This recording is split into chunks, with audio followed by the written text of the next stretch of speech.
So diet is better than pills. Potassium is potassium. Okay. Okay, so my idea is that we're going to talk about food and, well, milk. Why not start with milk? I don't know if maybe all of us have some idea about it. Would you like to start? Because that's the usual commentary that when you take away milk, you have problems with bone health. Right, because you get all of your calcium intake from milk. So what happened in our studies, and remember that our diet is an alkaline diet.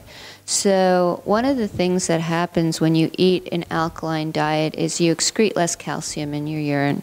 And so we found that the urine calcium excretion dropped by about somewhere between 50 and 60%.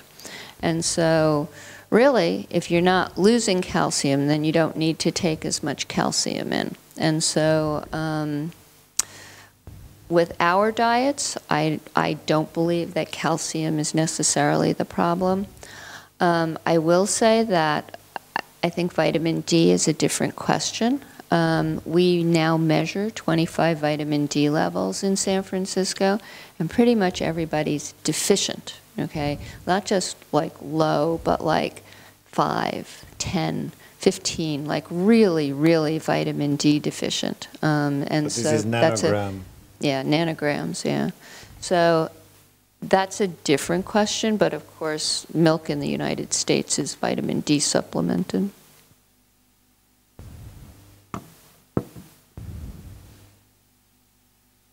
Yeah, my own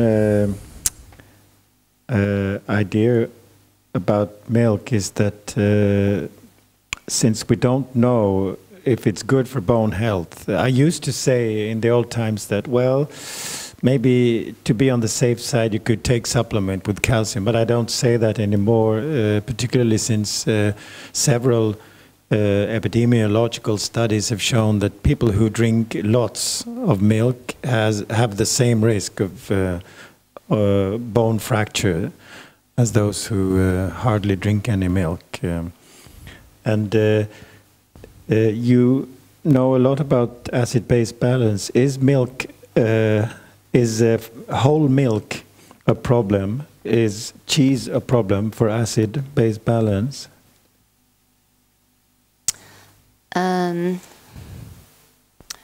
Because if it is, it would be a problem for bone health. Right. So the short answer to that is it's hard to say, because there are a lot of factors that affect bone that are very important in terms of bone density, how much you weigh, whether you're white or black, whether you're male or female, whether you're immobilized or not. These are factors that really affect bone density. And then there are factors that are not so important. Do you smoke? How much caffeine do you eat? You know, are you zinc deficient or vitamin K deficient? And so in order to see whether or not acid base is important for bone, first you have to account for a lot of factors, and then you can say acid base is important. So it's important, but it's a small factor, at least in terms of the acid base part. Now, if you're and I do believe that if you're calcium deficient, then, you know, like if your calcium levels are really low, and so you're starting to actually have to like increase your parathyroid hormone to keep your calcium levels okay, then yeah, I think you should be on calcium. You know, I mean, we give a lot of calcium as phosphate binders, and we stopped trying to do that because we were calcifying everybody's blood vessels. So, you know, but when I say we give a lot of calcium, I mean we're giving, you know, 1,500 milligrams 3 times a day as a phosphate binder. So, you know, massive amounts of calcium.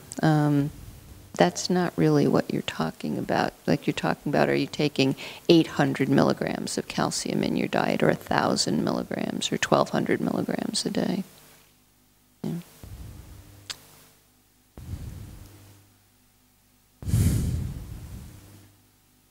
Anything else on milk from the audience?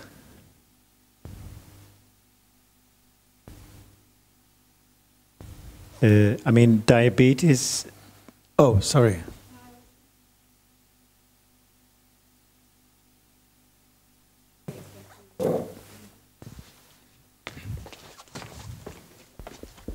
Yeah, thank you.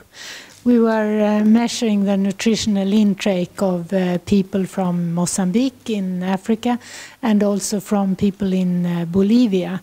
And there were really a very, very low intake of calcium. They don't use milk at all, both calcium and vitamin D.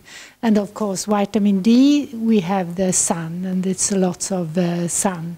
So that could be enough, and we don't know really what we need. But in terms of calcium, I don't know if, because now we are increasing the recommendation, the intake of calcium really. And what do we know anything about that we have the problem in those countries with the bones and the bone fractions and so on? I don't know, but it was really impressive, the very low amount of calcium and intake. What are the staple foods in those populations? Yeah, it's a vegetarian staple food. They hardly don't eat any meat. It's tubers and vegetables and lots of cereals as well. Yeah. Yeah, that's the reason I ask, because phytic acid in cereals and beans bind calcium and iron and zinc and magnesium, so uptake is lower. Christopher Nordin, I don't know if he's alive. You should know him or not. No, okay, because I don't remember his specialty, but he used to show in different studies that it seems that the amount of calcium we put in the mouth, is only of minor importance. It's more important the combined effect of uptake and excretion. But still, we still have a problem in those people because they eat a lot of grains with high phytic acid.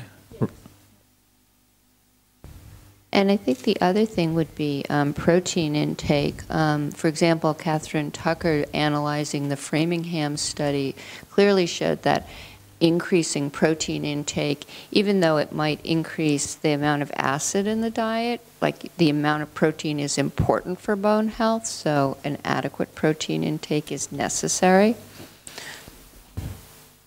Also, there's a study where they showed that a higher intake of protein, in fact, improves some biomarker of bone health, like IGF-1, for example. So, and they showed a positive balance of calcium. So they measured absorption and excretion, and the higher intake of protein improved absorption of calcium, and also improved some biomarker for bone health, at least in one study that I'm aware of.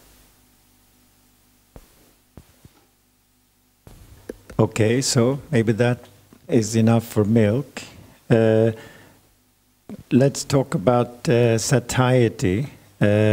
What foods would be improving satiety and which would not? Is it only a question of water content?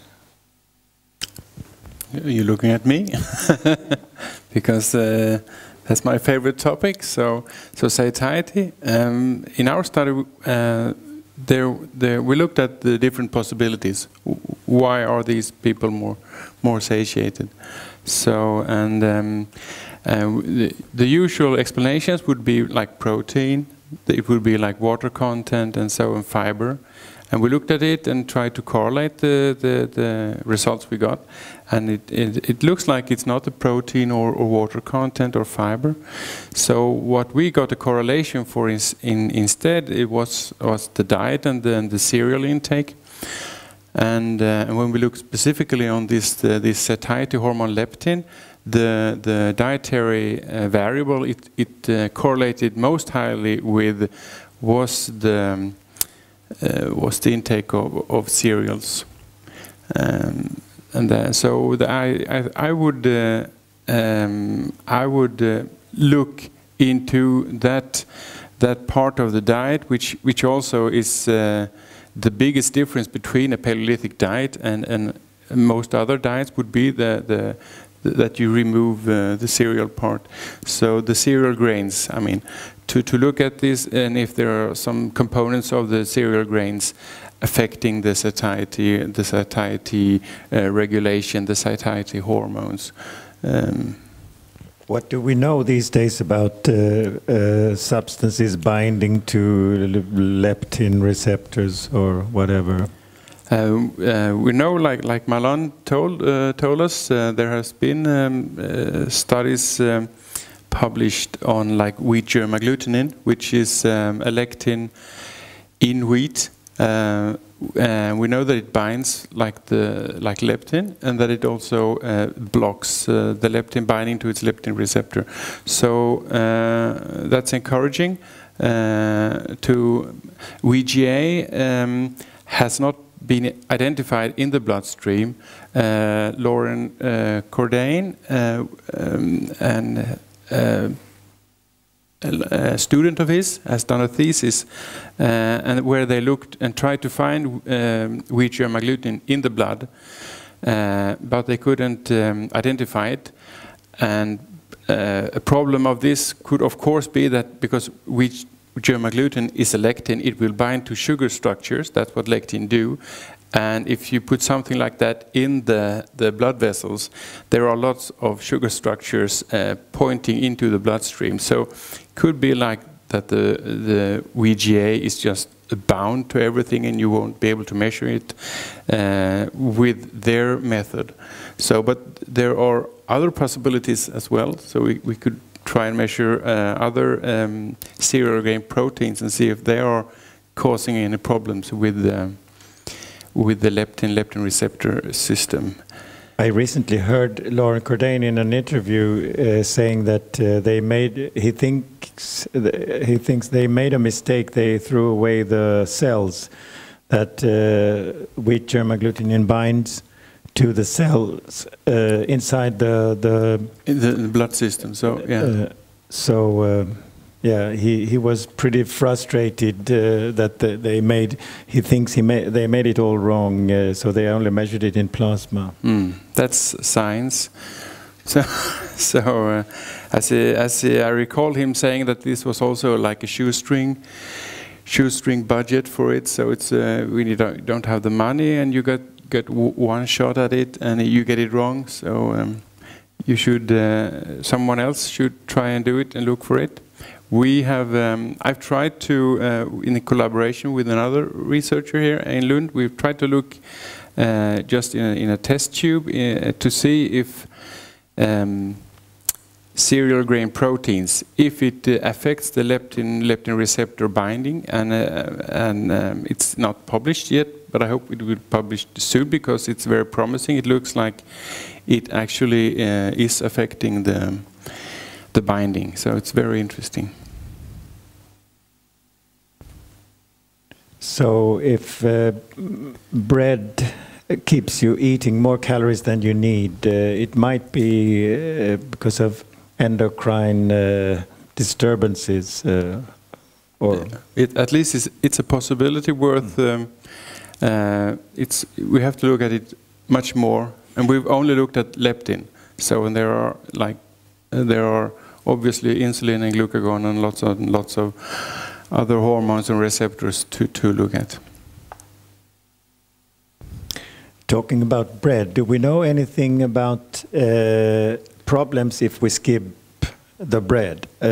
Personally, I'm not aware of any possible problem if you take away the bread, and I've asked some nutrition experts writing guidelines, they seem to agree. Would it be correct to say that there is no problem to skip the bread if you, as long as you eat a lot of fruit and vegetables and perhaps tubers? Yeah, well, I think we don't have food requirements. We have nutritional requirements, and there's nothing, no nutrients in bread that you cannot find in any other foods. Like as you said, but we don't have a requirement for foods, but for nutrients. I think if you ask the four of us, perhaps we would say no, but we're not representative of all the nutritionists and nutrition-interested researchers out there. So, but I know the three of you are curious people who don't hide disturbing details. So I think I'm going to keep saying to my patients, well, what I just said. Yes? Just a second.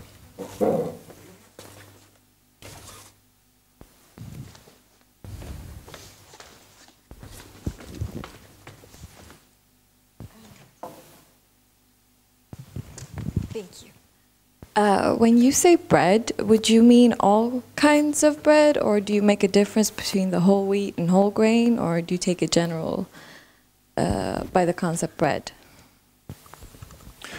Well, there is, of course, a difference between breads, but it's funny that so few studies, if any, compare whole grain bread and white bread and no bread, where you match for starch, etc.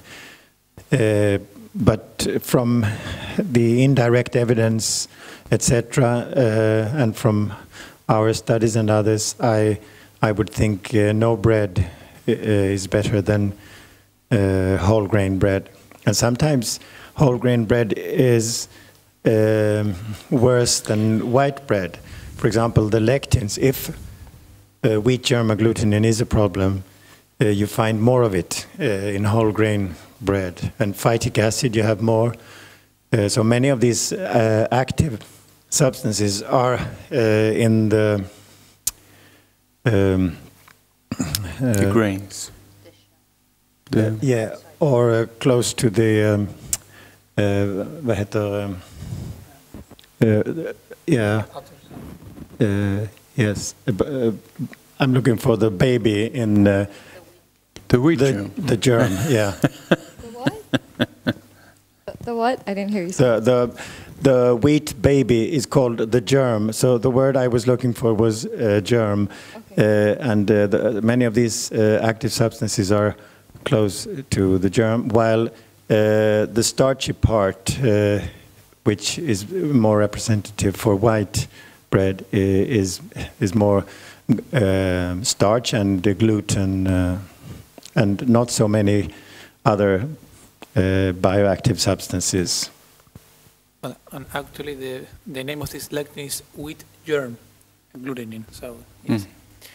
And if you remember one of the figures I presented, there was no big difference between white bread and the tubers of the whole wheat bread. So, and also when you look at the literature and you check the systematic reviews, there seems to be no clear benefit from whole grains compared to refined versions. And there are some studies comparing refined grains and whole grains, and you don't see a big difference. So I don't think it's clear that we have a benefit if we increase the amount of whole grains instead of refined grains. Do you mean better as in looking at blood lipids or glucose levels or inflammation markers? Or for example, if you look at coronary heart disease and the evidence for the intake of whole grains, there seems to be a gap in information. We don't have enough high quality studies. So there is no grade A recommendation for the intake of whole grains to prevent coronary heart disease, for example. or even type 2 diabetes. Yeah, and there is an interesting dividing line in the animal kingdom. Those animals that are seed eaters in their original habitat, they are less prone to get atherosclerosis when you feed them with an atherogenic diet, with a diet that promotes atherosclerosis, as opposed to animals that are not seed eaters, such as humans and other primates, and even in the bird kingdom, some birds that are not seed eaters are different than seed-eating birds with regard to how easily they get atherosclerosis. And why would there be such a connection if not seeds somehow could be a cause of atherosclerosis? Well, it could be something else, but it's one of those interesting indications that I think should be studied more.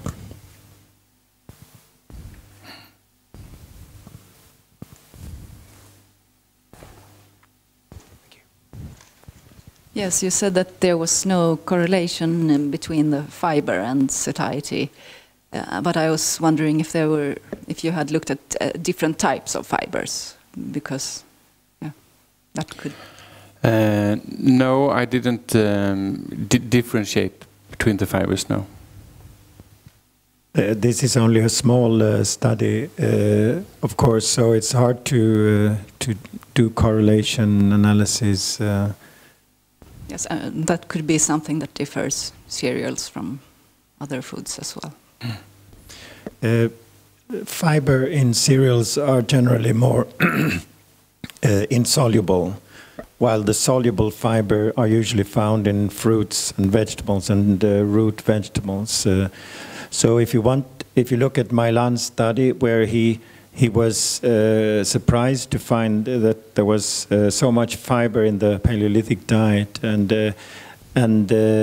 according to the evidence in the literature, this would be a better type of diet, more soluble, etc., which is better for blood lipids and blood sugar.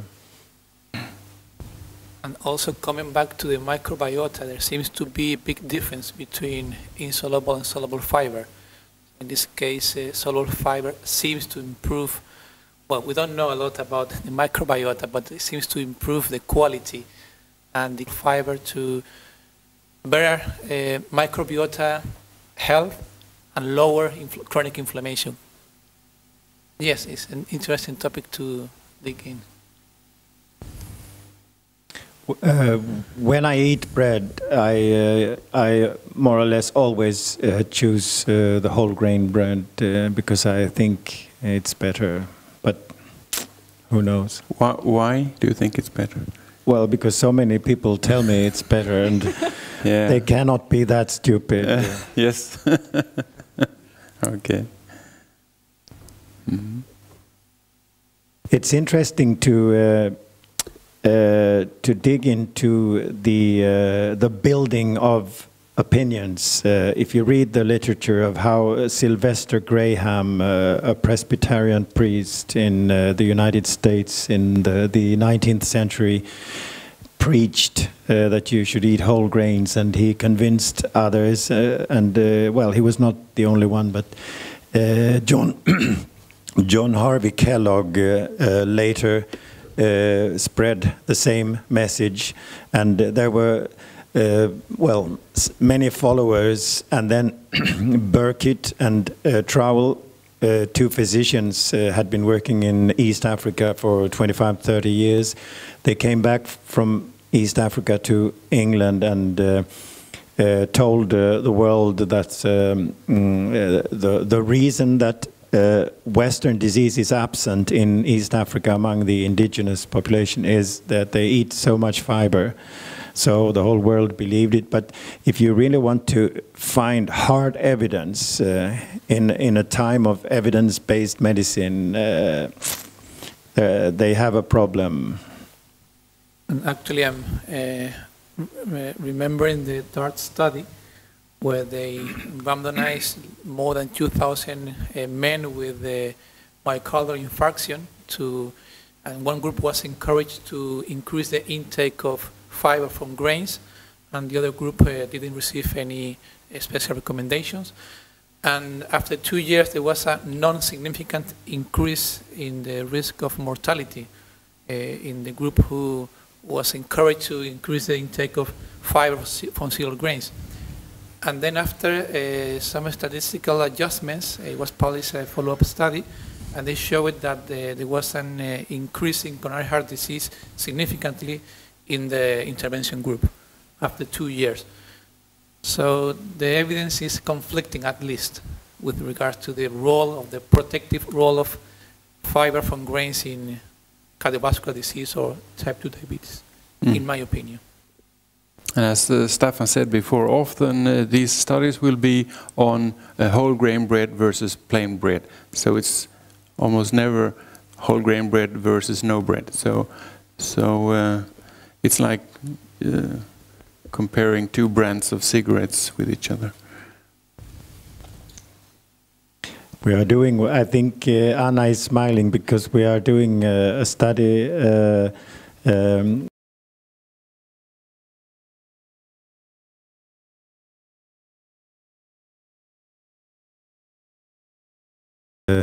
we are doing a study where we skip the grain, or they eat whole grain, and we don't have the results. But if we don't get any difference between the groups with regard to weight loss, it might be that that compliance was a problem. I don't know what you think. Yeah. We will see. That's convenient to blame it on the compliance if you get no result. Okay. Well, actually, I think if you do paleo diet research, compliance is a big deal. And we've had this discussion, but you know, if you put people on ordinary diets and then you, after the study's over, like with our study, we brought people back 1 month later, and you know, the people who'd been put on the ADA diet were back to baseline. I mean, basically, nothing that we did made a difference. But even the paleo people, you know, although we, you know, gave them information about the paleo diet and we gave them their results, so they knew what their results were before and afterwards. You know, when we brought them back 1 month later, they were halfway back to where they were before. So I think compliance is a really big deal when it comes to diets. I think behavioral modification is really hard, and if we really want to do this, we need to do something besides just tell them what to do. We have to work at a better way of trying to make that work. And in the case of Paleolithic nutrition, the problem is even worse because if you only hear this message from some nerds and the other traditional guidelines don't say the same thing, it's of course even more difficult, and you usually you have to be very motivated and to see quick results. So it depends on the disease. So if you have, well, let's say multiple sclerosis, if you have had one attack and then you are well, and then you watch a TED talk by, what's her name, Terry Walls, a physician who was in wheelchair because of multiple sclerosis, and now is walking around and telling the world how she improved, she recovered from this autoimmune disease. It might not be enough with one case for this patient, and it's so. It's always difficult, and Milan talks about myocardial infarction in grain studies. Well, it's very difficult to to do these kind of studies. So we have to live for a long time with much uncertainty with regard to these foods. On multiple sclerosis, I don't remember the study, but there was a study on multiple sclerosis as Paleolithic part of not the only intervention, but other interventions as well, showing positive results, actually. But I don't remember the names for the study. Yeah, I think Terry was one of the authors of this kind of pilot study. Yeah. But again, as you said, there were many interventions, not only exactly the paleo diet. So we cannot be sure if the effect was because of this or that.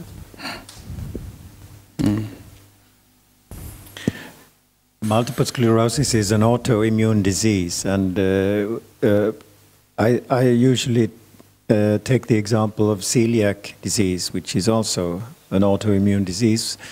They used to laugh at the Dutch physician who in the 1950s said that this is caused by bread. And now we know all of it. The celiac disease is gluten intolerance because you eat wheat and rye and barley.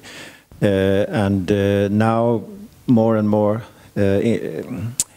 indications are coming up that this might be only one of many autoimmune diseases that you could treat with a Paleolithic diet, and then often you want to know, okay, which food is it that is the problem, and yeah, it's not easy. But I mean, the case is becoming stronger and stronger. So in the 30 years that I've been interested in this, I feel for every year the case is getting stronger and stronger.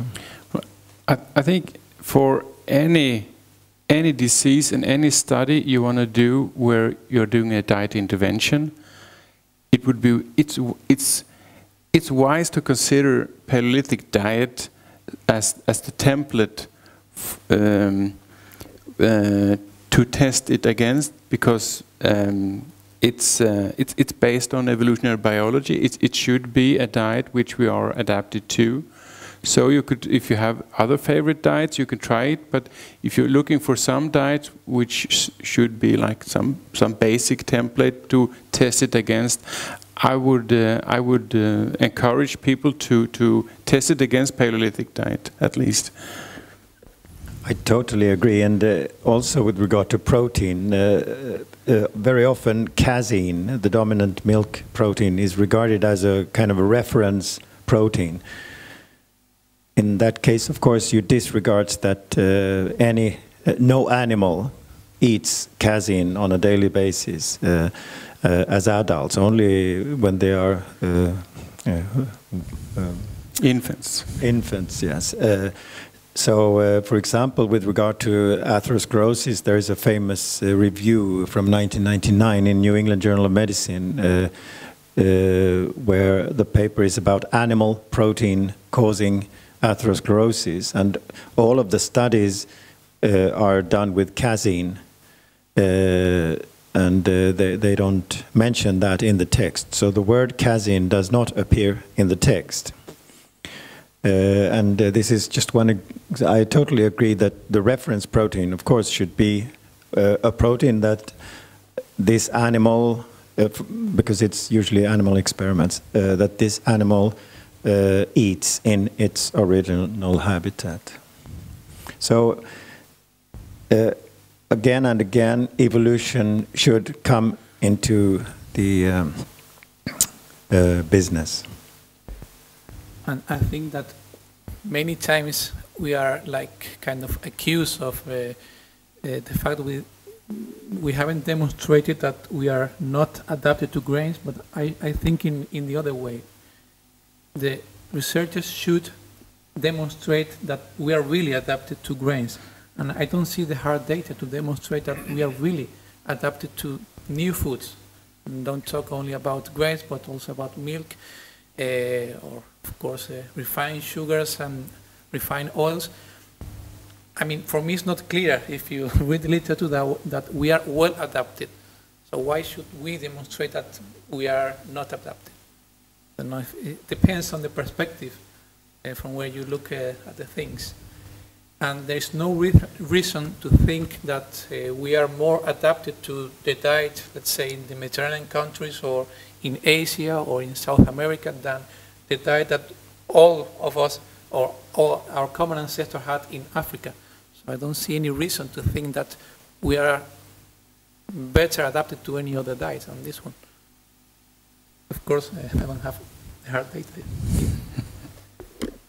If we talk a little bit more about specific foods, since we have Stefan Olsson in the audience, would you like to comment on mushroom as a human food? Could you give the mic to Stefan? Is mushroom, because you find mushroom all over the place in the woods? Culturally, people have eaten it a long time, but it's never been a staple, what I can understand. So hunter-gatherers, they eat it. They eat it, yeah. But not as staple foods, no, because they don't find that much of it, or because they don't want to. Actually, I don't know, but let's say sometimes it could be that we have eaten it, but then it's only temporarily. There's plenty of it. But that's speculation. I don't know any of. I just know that I eat it. Is it? Does it appear to be a good kind of food, a healthy food? No idea. There are plenty of folk medicine that says that it's really healthy. If you go to Asia and you get very healthy whatever you eat, nearly, of some of these mushrooms they use in traditional medicine, and they say it's very good for you, whatever. But that's I don't know actually if there is any. The only thing I know is when you talked about vitamin D. You can get vitamin D from eating mushrooms. And especially if you sunbake them. Sunbake them? Yeah, actually you dry mushrooms and put it in the sun for a while, and then you get a lot of vitamin D. The Chinese have experimented with that. What's a while? Yeah, drying it in the sun. I don't know how long time. I just read it a few years ago because I was interested in it. So you can get some of that, and that's that's one of the reasons.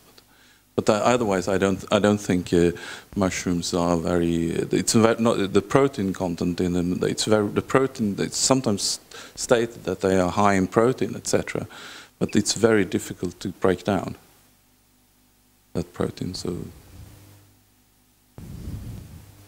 So it's not. There's not much in it. No. There could be a lot of strange bioactive substances, and that's probably what's behind the medicinal effects. So I wouldn't recommend to eat it a lot. And actually I've been asked about that, especially for these new, a lot of vegetarians now eat a product called corn. Of course, it's a fungal product, but it's mainly the cell walls of the fungus that is left. The rest has been extracted more or less, and then you add vegetables, compounds for getting the taste.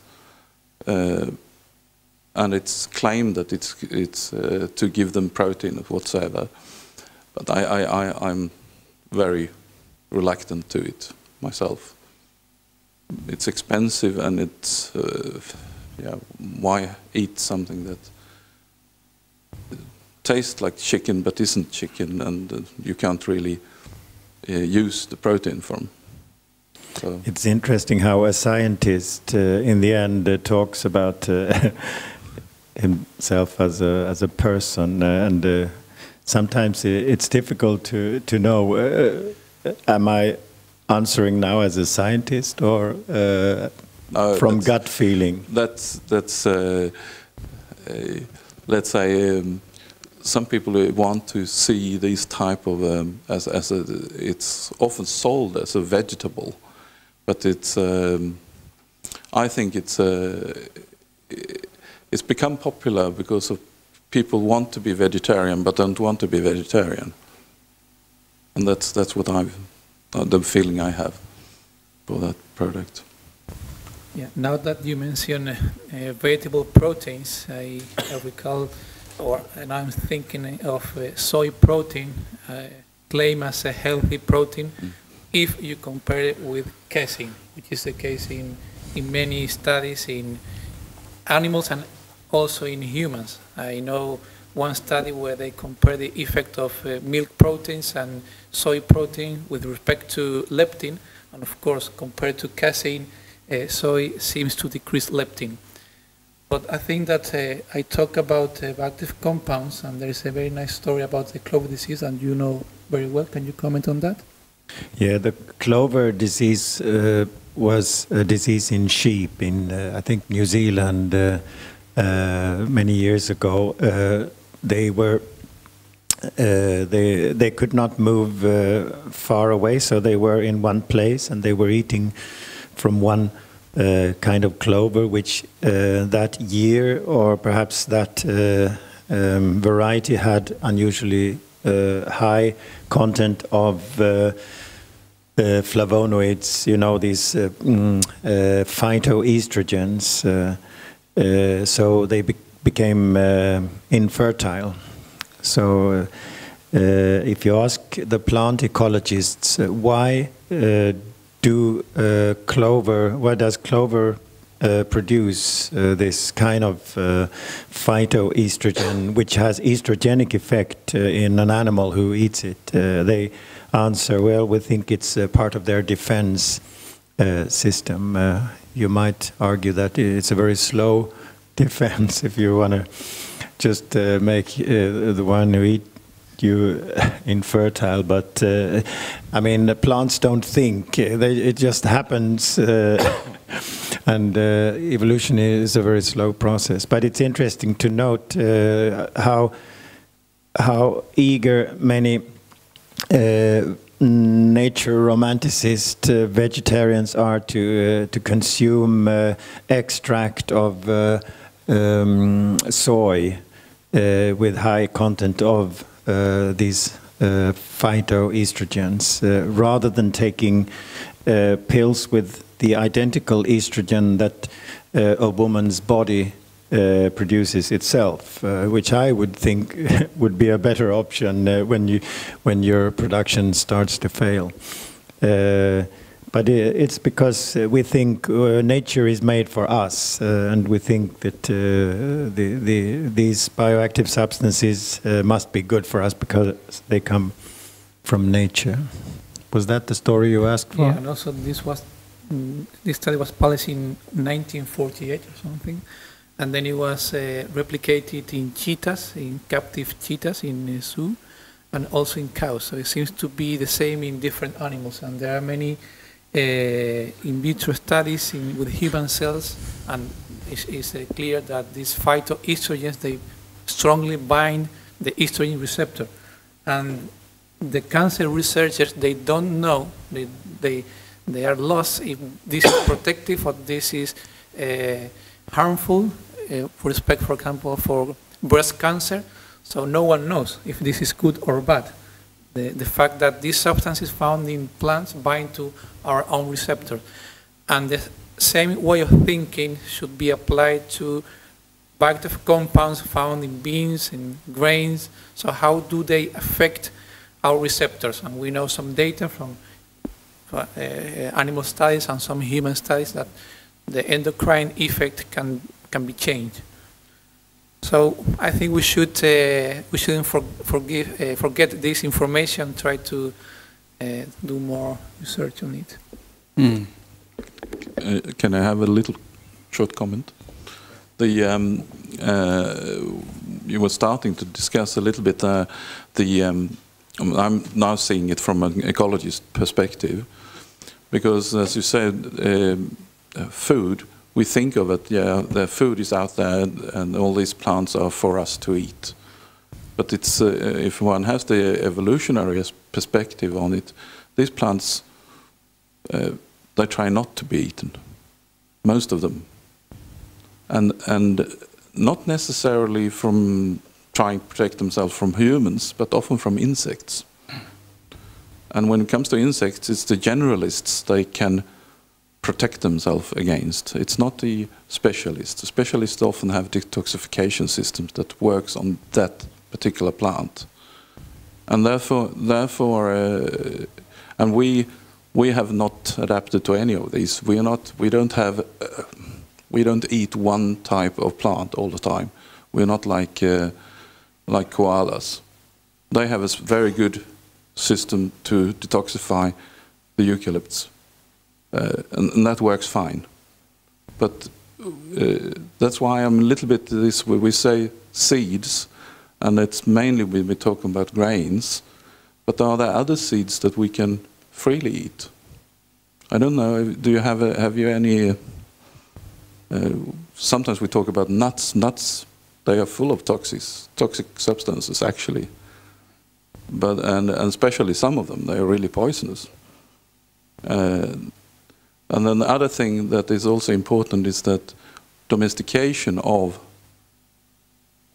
plants has often removed some of these toxins that was toxic in the natural environment.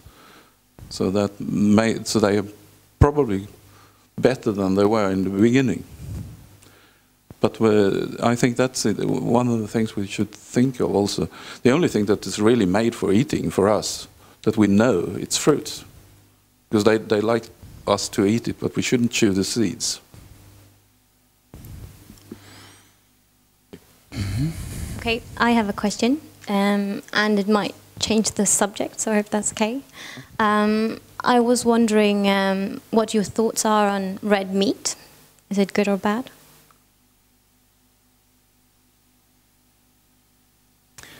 Well, this whole issue is, I don't know how it started, but for a very long time it's been the case that that people in the United States, because these are usually studies, epidemiological studies in the United States, people who avoid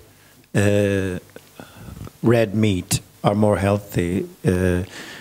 So then if you look separately on whole meat, it seems much less problematic than sausages and other processed meats. But still, there is still an issue, and I mean, we must be open for the possibility that a lot of meat as part of a diet that is not optimal in other aspects could be problematic, and also the red meat that we find in the stores, especially in the United States, is different from the red meat that our hunter-gatherer ancestors would find in Africa 200,000 years ago, which would be with less fat and slightly different fatty acid composition, etc. And then I think the other problem, which you talked about earlier with studies in the United States where they don't study meat eaters, is they use a population which is not like a regular population. Like they'll study like Seventh-day Adventists who don't smoke, don't drink, vegetarians, exercise a lot. So there are very few people like that. So it's not just that you're studying what their diet is, like you're studying their lifestyle. So. And again, I think that the case against red meat has no solid scientific support. And mainly because the studies we have are epidemiological with many confounders. And well, as he has said just now, if you take care of your lifestyle, you tend to eat more whole grains, eat more fruits. It comes in the same package. More vegetable, you move more, tend to smoke less, to drink less alcohol. So at the end, it's very difficult, even if you make all sort of kind of statistical adjustments, it's very difficult to get rid of confounders. And when you dig in the literature, again, you don't see hard evidence to show that red meat, fresh red meat, is problematic. And then on the other hand, there are case reports that are disturbing, and I personally know a colleague who got symmetric oligoarthritis. So a number of joints were inflamed, and he had this for, I don't know, months, and then he took away meat and got better. He got rid of it, and then he started eating meat. He got it back, and I think in his case that was the only thing he changed, but I'm not sure. I asked him, would you be interested to try, because now he's a vegetarian and doesn't eat any meat. Would you be interested to try and eat wild game meat? But no, he wasn't that interested. So, yeah, maybe if you have a leaky gut, that expression has not come up today. I think it's a very interesting story. I don't know, maybe Mailan can give us a short version of this story. Yeah, there seems to be a link between increased gut permeability and low-grade chronic inflammation. So some strains of bacteria living in the gut, if they get into the circulation, they can activate the immune system. And this can lead to increased concentration of pro-inflammatory cytokines. And this seems to be connected to leptin resistance, insulin resistance, and many other diseases. So yes, I think that it is important to have a healthy gut. And also the quality of the bacteria in the gut is important, not only the permeability of the gut, but also the quality of the bacteria. And there is also a very nice review paper by Ian Spreadbury, where he thinks that is not only the amount of carbohydrates in the diet, but the quality of the carbohydrates. In this case, flours or foods made out of flour, like grain flours, compared to vegetables, fruits, and some kind of tubers, the concentration of carbohydrates makes a difference in the quality of a microbiota.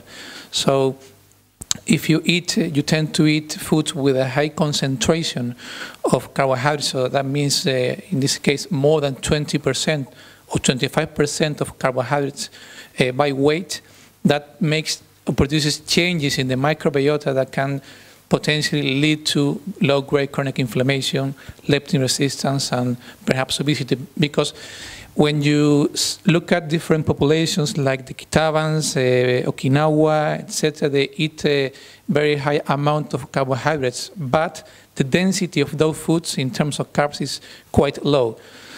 So, of course, you have this is a big topic. Ian Spreadbury. Spreadbury.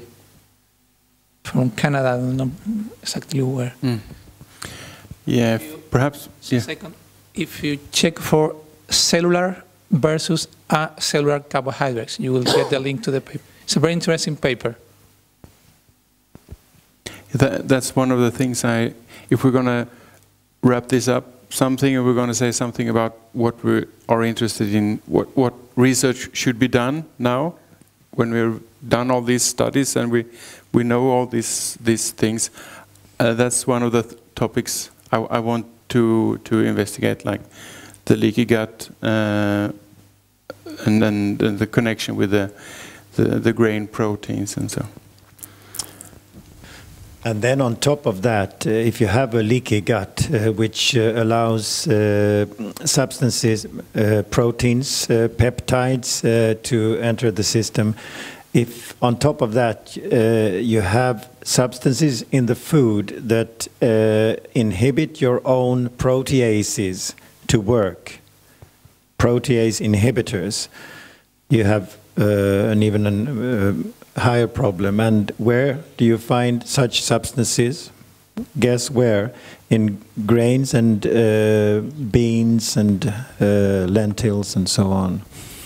So nature would like us to fully digest all the proteins down to amino acids, because amino acids are not often problematic, but peptides entering the system, they could by chance mimic, they could by chance be exactly the same as some amino acid sequences in our own system, and then we could have a problem.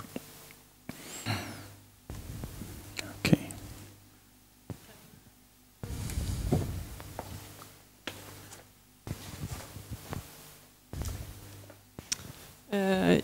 You've been mentioning different types of illnesses during this session. I'm just wondering about diseases like autism. If there are any studies on Paleolithic diets when it comes to autism.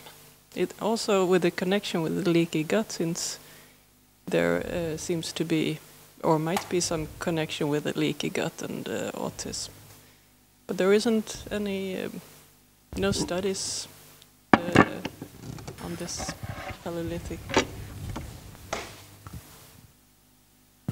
No, and this is something that Emily Dean has actually written about, and as far as I know, there's no studies about it. It's all hypothesis, so.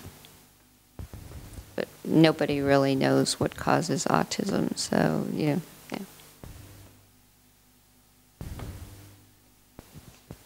So in terms of, things that we were planning on doing, I work with diabetologists and cardiologists, and so we've continued to look at insulin-resistant states, like diseases associated with insulin resistance, and whether or not we can improve health outcomes by improving insulin resistance. And one of my other colleagues, Tony Sebastian, is really interested in trying to promote bone health by feeding people a really alkaline diet. And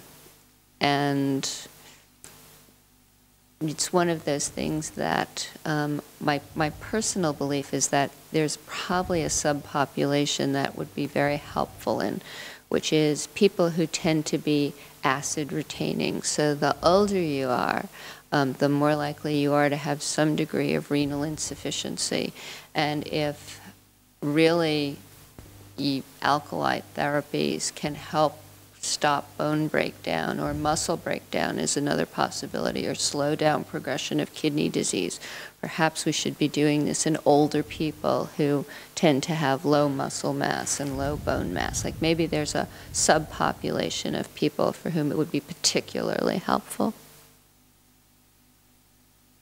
Yeah, that's a nice thought, and I mean, you could make a Paleolithic diet with this. I don't know the English name, timbal. Anyone knows the English name for?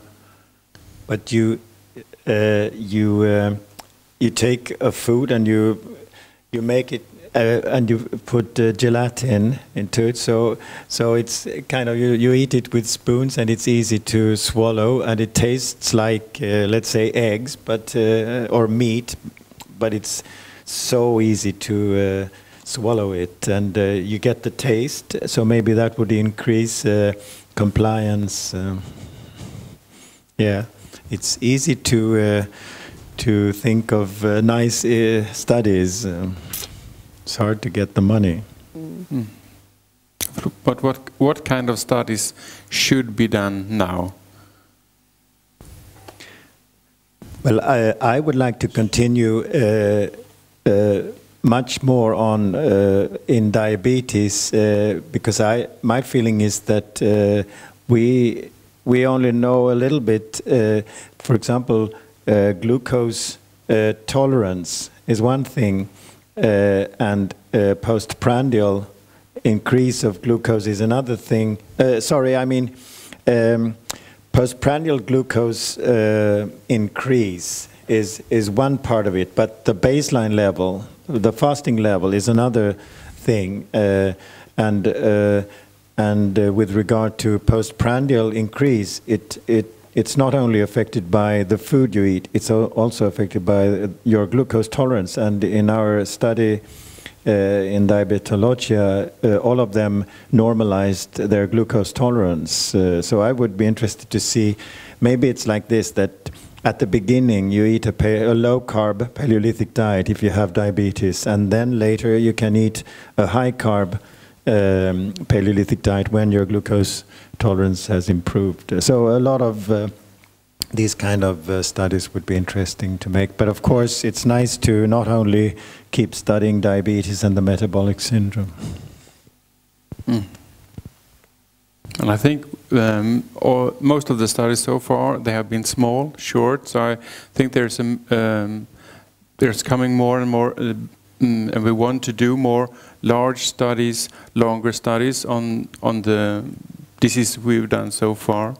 But then there's lots and lots of other diseases and disorders to look into, which are super interesting. And so and you can't do everything, but at least the researchers in those fields, when they're doing dietary interventions, and we're doing about Paleolithic diet, perhaps they will think about using it as a template for testing against their disorder or their disease. So.